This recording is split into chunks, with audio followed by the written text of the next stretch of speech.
बिस्मिल्लाहिर्रहमानिर्रहीम, अस्सलाम वालेकुम। अमरीका ईरान जंग की ताज़ा तरीन डेवलपमेंट्स के साथ मैं हूं मखदूम शहाबुद्दीन। 23 जून 2025 सोमवार का दिन।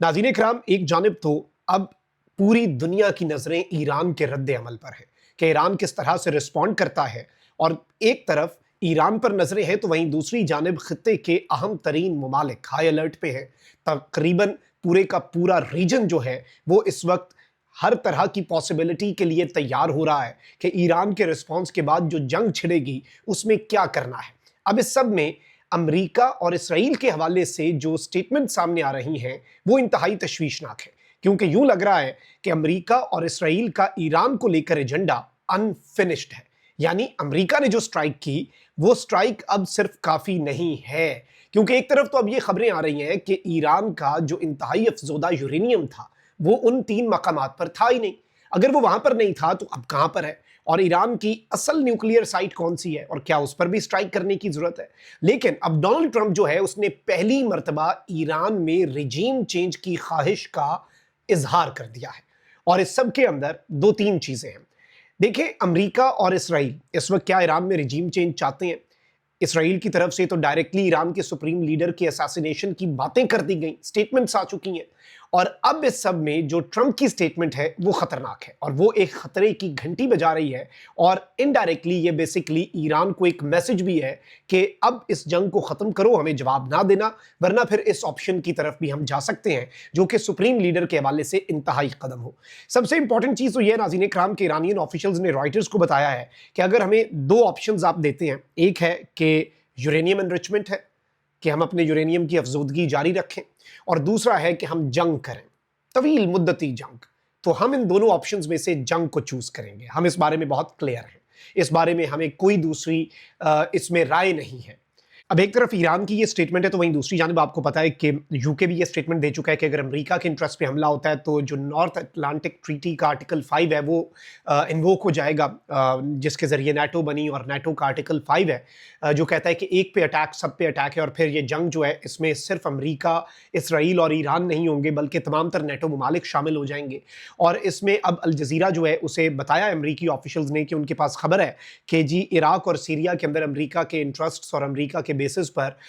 ईरान की प्रॉक्सीज हमला कर सकती हैं, ईरान डायरेक्ट हमला नहीं करेगा। अब 2 चीज़ें हुई हैं, एक तो बरतानवी और अमरीकी वज़राए ख़ारजा की गुफ्तगू हुई है, इसके साथ ही साथ जो बरतानवी वज़ीर आज़म है उसने भी डोनाल्ड ट्रंप के साथ टेलीफोनिक रब्ता किया है, और इस वक्त ये अपनी पॉलिसी बना रहे हैं, इफ्स एंड बट्स पे जा रहे हैं ना, कि ये ईरान ने किया तो हम क्या करेंगे, ईरान ने ये किया तो क्या करेंगे, और अपनी सारी पॉलिसी जो है उसे शेप किया जा रहा है। और ईरान के मुमकिना हमले के ऊपर एक तरफ नजरें हैं सारी, तो वहीं दूसरी जानिब जो ईरान के वज़ीर ख़ारजा का रूस का दौरा है उस पर नजरें हैं कि उसके अंदर से क्या निकलता है, और ईरान की खामोशी क्या किसी बहुत बड़े तूफान का पेश खेमा है। इस हवाले से भी सांसें जो हैं वो फूली हुई हैं, अटकी हुई हैं, और इस वक्त बड़ा ही, जिसे आप कहते हैं ना कि मैच फंसा हुआ है। अब इस सब में ईरान जो है उसके ऊपर रात गए इसराइल ने मजीद स्ट्राइक्स भी की हैं, और इसराइल की एयरफोर्स ने कहा कि हमने मुतद्दिद जो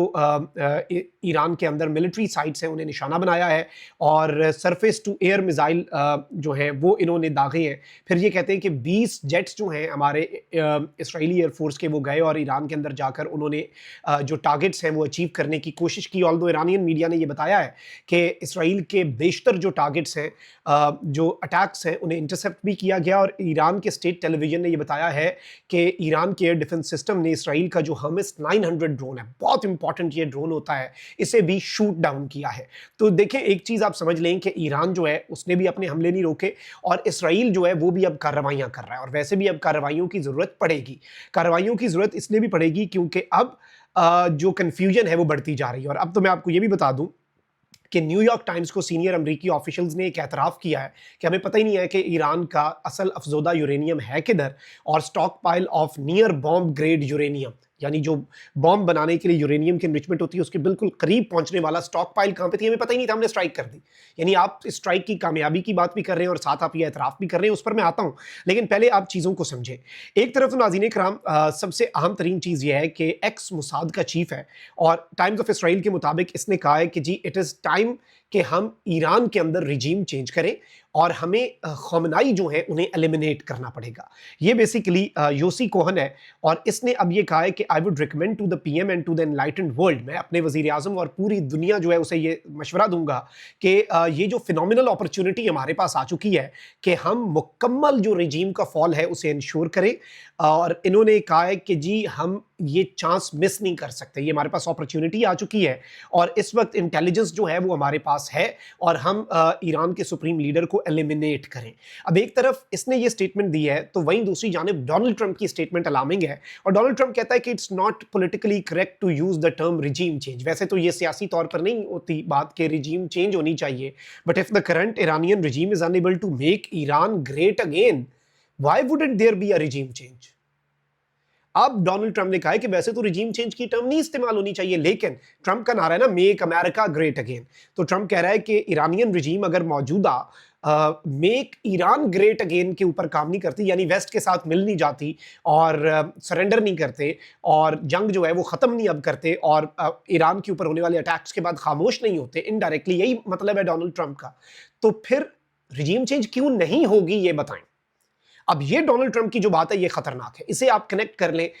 जो एक्स मोसाद के चीफ ने पूरी दुनिया को यानी कि डोनाल्ड ट्रंप को, वेस्ट को और इसराइल के प्राइम मिनिस्टर को कहा है कि दिस इज द चांस आप ईरान के सुप्रीम लीडर को एलिमिनेट करें। अब ये जो चीज़ है ये खतरनाक है और ये मामलात को इवन संगीन से संगीन तर बनाती है। अब एक तरफ ये सब कुछ है तो वहीं दूसरी जानिब अब मैं आपको ये बता दूं कि सीनियर जो अमेरिकन ऑफिशियल्स हैं उन्होंने न्यूयॉर्क टाइम्स को ये बताया कि हमें आइडिया नहीं है और अमेरिका अनश्योर था कि ईरान की स्टॉक पाइल है किधर जो नियर बॉम्ब ग्रेड। देखिए यूरेनियम की ना एनरिचमेंट होती है और जो जितनी ज्यादा होती है वो एक सर्टेन लेवल पे जाती है तो वो फिर न्यूक्लियर बॉम्ब की तरफ बढ़ते हैं और उस हवाले से कहा है कि हमें तो स्टॉक का पता ही नहीं था किधर है। और वैसे भी अब रेडिएशन का ना होना इस जानिब एक बहुत क्लियर इंडिकेशन है कि भाई उस तरीके का नुकसान जो बताया जा रहा है वो नुकसान तो नहीं है। अब यहां पर इंपॉर्टेंट चीज ये है नाज़रीन कराम कि एक तो इन्होंने पहले ये कहा, ट्रंप ने कहा हमने गोल्स अचीव कर लिए, लेकिन अब नेतन्याहू कहता है कि Israel is very close to reaching goals in Iran, यानी हम बहुत करीब हैं ईरान के अंदर अपने गोल्स के हुसूल में,